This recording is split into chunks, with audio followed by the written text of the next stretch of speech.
Hello students.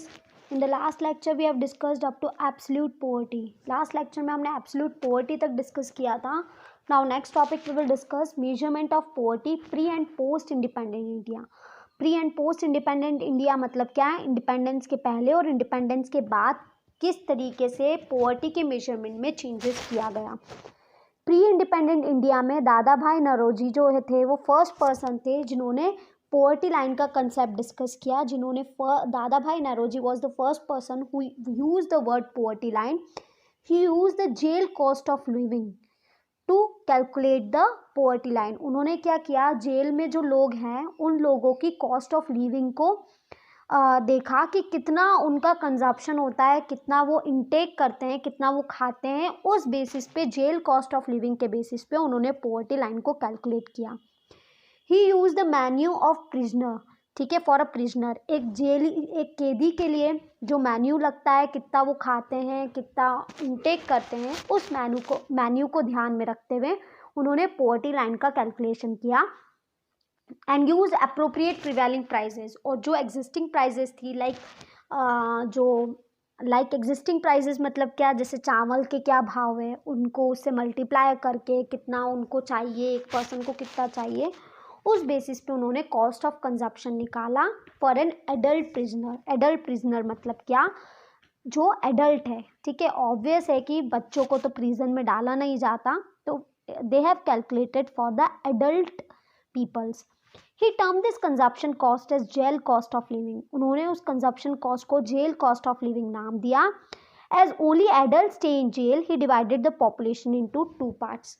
क्योंकि generally जो adults होते हैं वही जेल में जाते हैं, चिल्ड्रंस को तो जेल में नहीं भेजा जाता, तो उन्होंने पॉपुलेशन को 2 पार्ट में डिवाइड किया. उन्होंने बोला कि 1/3 ऑफ द टोटल पॉपुलेशन तो शायद चिल्ड्रन होगी, ठीक है, और बाकी के एडल्ट्स होंगे. तो 1/2 ऑफ देम, ठीक है, 1/2 ऑफ देम मतलब 1/3 का हाफ कर दिया, तो 1/2 का 1/3 किया मतलब 1/6.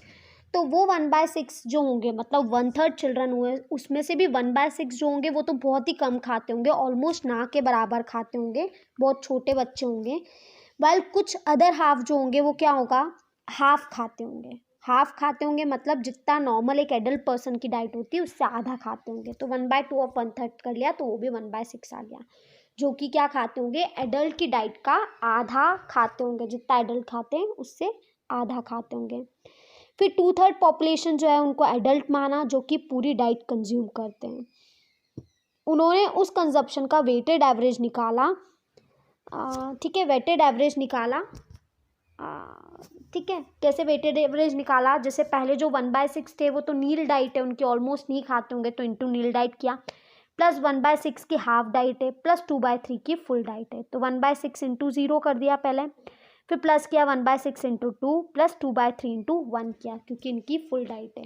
ठीक है, फुल डाइट को लिया 1, हाफ डाइट को लिया 1/2, और जो ऑलमोस्ट नहीं खाते उनको कर दिया 0. मल्टीप्लाई कर दिया इन्होंने, तो 1/6 इंटू 1/2, देखो 1/6 इंटू 0 तो 0 हो गया. फिर 1/12 हो गया, प्लस 2/3, तो 1/12 प्लस 3/2 1/12 प्लस 2/3. ठीक है, इसका एलसीएम लेकर उन्होंने फाइनली कैलकुलेट कर लिया 3/4. तो 3/4 पॉपुलेशन के बेसिस पे उन्होंने कंजप्शन निकाला. अब पोस्ट इंडिपेंडेंट इंडिया में क्या हुआ, मतलब इंडिपेंडेंस के बाद तो बहुत सारे अटैम्प्ट्स किए गए. ये अटैम्प्ट्स किए गए कि आइडेंटिफाई किया जाए कि हमारी कंट्री में कितने पुअर पीपल्स हैं. 1962 में प्लानिंग कमीशन फॉर्म किया गया. ठीक है, formed a study group. Planning commission ने एक स्टडी ग्रुप बनाया जो स्टडी करेंगे कि आखिर हमारे यहाँ पे कितने पुअर पीपल्स हैं इंडिया में. 1979 में एक task force on projection of minimum needs and effective consumption demand form किया गया. 1989 में एक्सपर्ट ग्रुप बनाया गया उसी पर्पस के लिए. तो बिसाइड दिस बॉडीज़, ये सारी बॉडीज़ बनाए वे भी मतलब बनाया 1962 में स्टडी ग्रुप बनाया गया, 1979 में बनाया, 1989 में बनाया. तो beside this bodies many individual economist have also attempted to develop such mechanism. ये तो क्या हुआ, इन बॉडीज़ ने डेवलप किया, उसके अलावा भी जो इंडिविजुअल इकोनॉमिस्ट थे उन्होंने भी अपने अपने अकॉर्डिंग पोवर्टी लाइन की कैलकुलेशन के लिए बताया कि हम इस तरीके से कैलकुलेट कर सकते हैं पोवर्टी लाइन को. ठीक है, तो हमने अभी तक ये पढ़ा कि पोवर्टी के मेजरमेंट के लिए दो पार्ट में डिवाइड किया गया, प्री इंडिपेंडेंट इंडिया और पोस्ट। प्री मतलब इंडिपेंडेंस के पहले। तो दादा भाई नौरोजी ने पोवर्टी लाइन वर्ड यूज़ करके उन्होंने जेलर जो होते हैं, जो जेल में रहते हैं, उनकी कॉस्ट ऑफ लिविंग को कैलकुलेट करा on the basis of existing prices. उस समय जो प्राइजेस चल रहे थे उसके बेसिस पे। वहीं पोस्ट इंडिपेंडेंट इंडिया में बहुत सारे ऐसे ग्रुप्स फॉर्म किए गए to identify the number of people. ये तो ग्रुप्स ने तो कैलकुलेट किया ही, साथ साथ में जो पर्सनल इकोनॉमिस्ट थे वो लोग इंडिविजुअली भी उसको कैलकुलेट कर रहे थे कि how we can measure the poor peoples in India, या how we can calculate the poverty line. Now concept of poverty line. Poverty line is a cutoff point on the line of distribution which usually divides the population of country as poor and non-poor. Poverty line जो एक ऐसा cut off point है जहाँ से हमारी population जो है दो पार्ट्स में डिवाइड हो जाती है, पुअर और नॉन पुअर. सो पोवर्टी लाइन एक ऐसा कट ऑफ पॉइंट है जहाँ पे हमारी पॉपुलेशन जो है दो टाइप्स में डिवाइड हो जाती है, पुअर और non poor. Below poverty line मतलब जो उस लाइन के नीचे आते हैं वो लोग हो गए पुअर, और जो उस लाइन के ऊपर आते हैं वो हो गए non poor. The concept of poverty line is use to measure the extent of poverty in the country. आखिर हमने ये पोवर्टी लाइन कंसेप्ट यूज क्यों किया है? तो we have use the concept of poverty line to measure the extent of poverty in the country, कि हमारे यहाँ पे कितने लोग पुअर हैं वो मेजर करने के लिए हमने ये कंसेप्ट, ये वर्ड पोवर्टी लाइन यूज़ किया है. People having income below the poverty line are called poor. ऐसे लोग जिनकी पोवर्टी लाइन से भी कम इनकम है, जो पोवर्टी लाइन में इनकम बताई गई है अगर उससे भी इनकम कम है तो उन्हें बोला जाता है पुअर. और वो लोग जिनकी इनकम जो है पोवर्टी लाइन में बताई हुई है उससे ज़्यादा है तो उन्हें बोला जाता है non poor. Poverty line tries to capture the socially acceptable minimum living standard which the society tries to fulfill. Poverty line में क्या किया है, मिनिमम लिविंग स्टैंडर्ड लिया है कि मिनिमम इतना तो हर एक पर्सन को चाहिए गई, उस स्टैंडर्ड को लेकर उन्होंने पोवर्टी लाइन का कैलकुलेशन किया है. Now determination of poverty line. Poverty line का डिटर्मिनेशन कैसे किया है? तो in India monthly per capita expenditure or MPCE method is use to determine the poverty line. हमारे इंडिया में मंथली पर कैपिटा एक्सपेंडिचर को लेकर पोवर्टी लाइन को डिटरमाइन किया है. इस मेथड के अंदर हमने क्या किया है, पर कैपिटा एक्सपेंडिचर निकाला है कि हर पर्सन को का कितना एक्सपेंडिचर होगा on the basis of calorie. मतलब हर एक पर्सन को कितनी कैलोरी चाहिए और उस कैलोरी को अचीव करने के लिए कितना खर्चा लगेगा, उस बेसिस पे हम लोगों ने पोवर्टी लाइन का एस्टिमेशन किया है. क्योंकि अगर पसंद के बेसिस पे करें तो किसी को राइस पसंद है, किसी को चपाती पसंद है, किसी को क्या पसंद है, तो अमाउंट जो है वो वेराई करेगा. इसलिए हमने इसको कैलकुलेशन किया है on the basis of calorie कि हर एक पर्सन को इतनी कैलोरी की रिक्वायरमेंट तो होती ही है, minimum calorie requirement. Planning commission ने पोवर्टी लाइन को डिटरमाइन करने के लिए कुछ न्यूट्रिशनल रिक्वायरमेंट बताई है कि हर एक पर्सन को कितनी कैलोरी की रिक्वायरमेंट है. तो 2400 कैलोरी चाहिए पर पर्सन पर डे चाहिए रूरल एरिया में, वहीं 2100 कैलोरी चाहिए पर पर्सन को पर डे अर्बन एरियाज़ में. अब देखो हम ये नोटिस करेंगे कि रूरल एरिया के पॉपुलेशन के लिए कैलोरी ज़्यादा रखी है और अर्बन एरिया के लिए कम रखी है. क्यों? रीज़न है 2400 तो चाहिए रूरल एरिया को और 2100 कैलोरी चाहिए हर एक पर्सन को हर दिन अर्बन एरिया में. तो ज़्यादा क्यों रखी गई है? Higher calorie intake has been fixed for rural area because the rural worker has to do greater physical work as compare to urban worker. High calorie रखी है रूरल एरिया के केस में क्योंकि रूरल एरिया के लोगों को ज़्यादा physical work करना पड़ता है as compare to urban area. Right. अब करते हैं मॉनिटरी वैल्यू. उनको वैल्यूज़ कैसे निकाली है उनके लिए मिनिमम कैलोरी रिक्वायरमेंट की. तो प्लानिंग कमीशन के अकॉर्डिंग क्या तेंदुलकर मैथडोलॉजी अपनाई गई है, उसमें minimum monthly per capita expenditure निकाला गया. वो कब? 2011-12 में. ये वेराई करेगा क्योंकि हर चीज़ की प्राइस जो है वो अब बढ़ रही है, कम हो रही है, वो सब कुछ हो रहा है. तो 2011-12 की अगर हम बात करें तो 816 रुपये चाहिए रूरल एरिया के केस में और 1000 रुपये चाहिए अर्बन एरिया के केस में. अब तुम बोलोगे कि अर्बन एरिया में ज़्यादा क्यों? क्योंकि अर्बन एरिया में सारी चीज़ें महंगी मिलती है, इसलिए अर्बन एरिया में ज़्यादा अमाउंट रखा गया है. तो 1000 जो है वो अर्बन एरियाज़ में इसलिए ज़्यादा डिटरमाइन की गई है, भले उनको कैलोरी कम चाहिए, पर क्योंकि अर्बन एरिया में चीज़ें महंगी मिलती है इसलिए अर्बन एरिया में 1000 पर पर्सन चाहिए, वहीं रूरल एरिया में 816 चाहिए पर पर्सन पर मंथ है।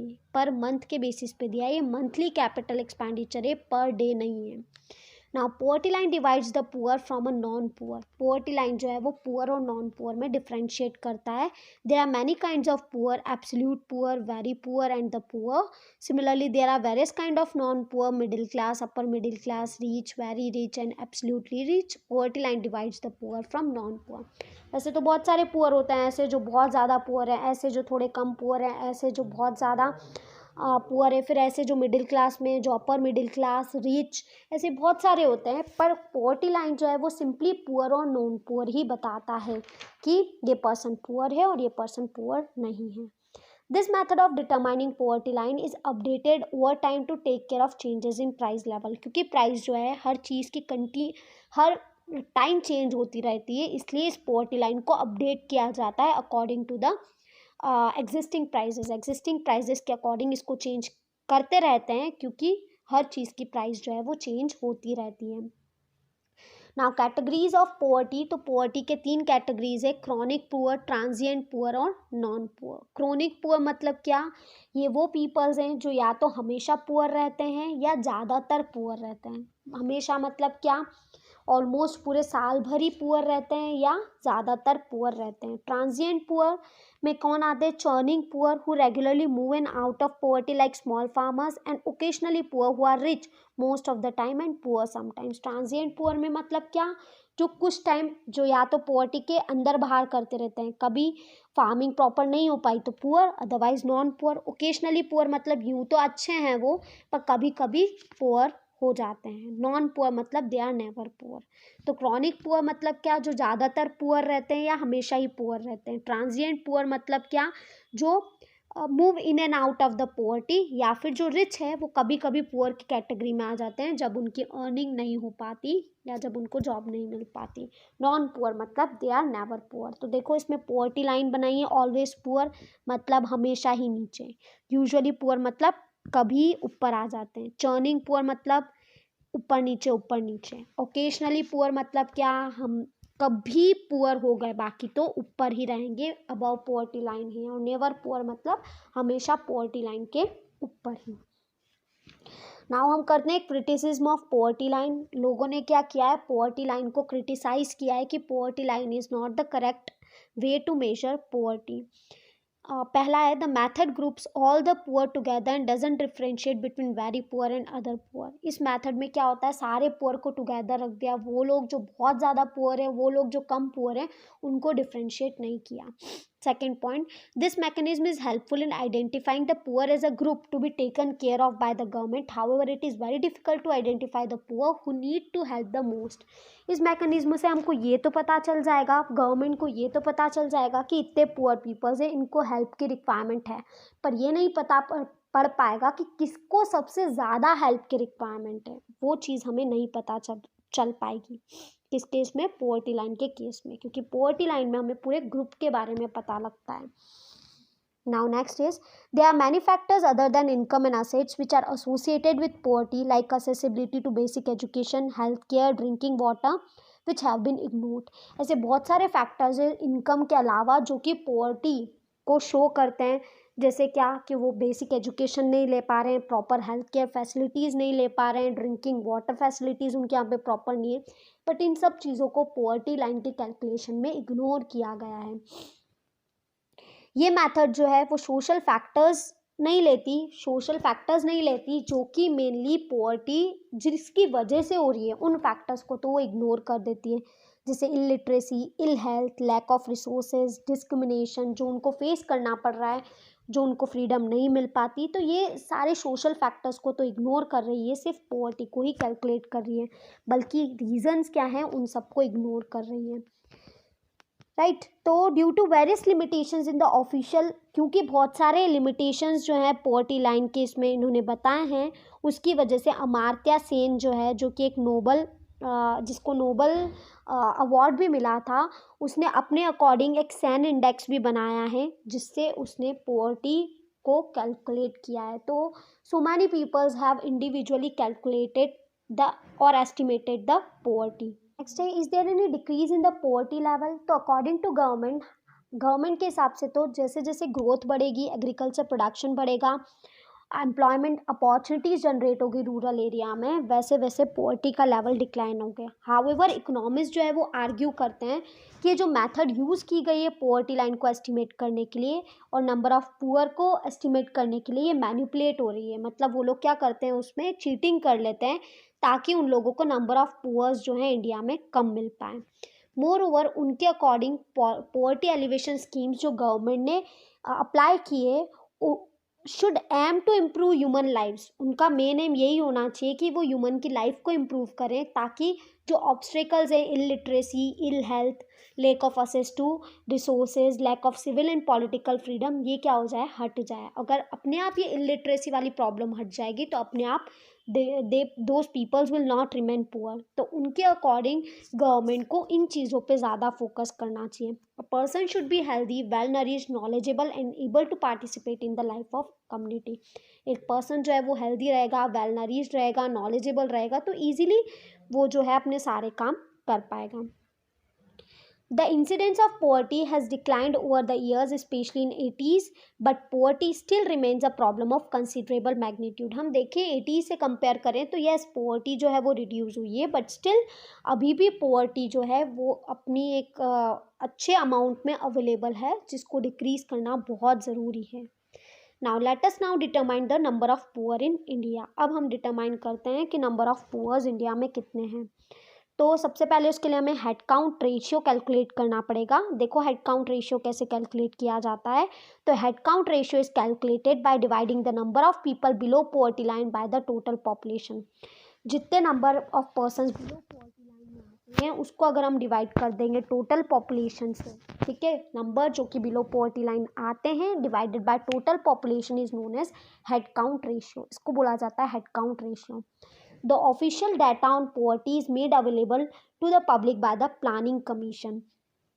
जो ऑफिशियल डाटा है पोवर्टी का, ठीक है, वो पब्लिक को अवेलेबल करवाया गया प्लानिंग कमीशन ने। उस डाटा को लोगों को बताया गया कि कितने लोग पुअर्स हैं, ठीक है। ये किस तरीके से एस्टिमेट हुआ, तो on the basis of consumption expenditure data जो कि कलेक्ट किया किसने, NSSO मतलब नेशनल सैम्पल सर्वे ऑर्गेनाइजेशन ने जो एक्सपेंडिचर डाटा कलेक्ट किया, उस डाटा के बेसिस पे प्लानिंग कमीशन ने ऑफिशियली लोगों को बताया कि कितने पुअर पीपल्स इंडिया में हैं, राइट। तो अगले ग्राफ में हम पढ़ेंगे कि नेशनल और स्टेट लेवल में कितने लोग पुअर हैं या हेड काउंट रेशियो उनका कैसा है। तो that we will discuss tomorrow.